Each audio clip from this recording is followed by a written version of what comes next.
What's up guys? Kamusta kayo? Siguro yung iba sa atin malungkot. At yung iba naman ay masaya. Malungkot kasi magpapasko, gipit pa rin. Huwag ka mag-alala, di ka nag-iisa. Yes! Yung iba naman ay masaya. Kasi may 13 month. At yung iba may 14 months pa. Tapos may bonus pa, o diba? Sana all. Anyway, kahit ano pa man yung mga kalagayan natin, pasalamat pa din tayo kay Lord.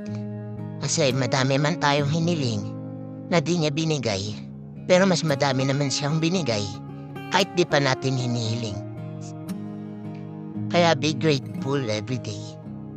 Hindi man ngayon, malay natin, next year, ibigay na niya yung matagal natin hinihiling.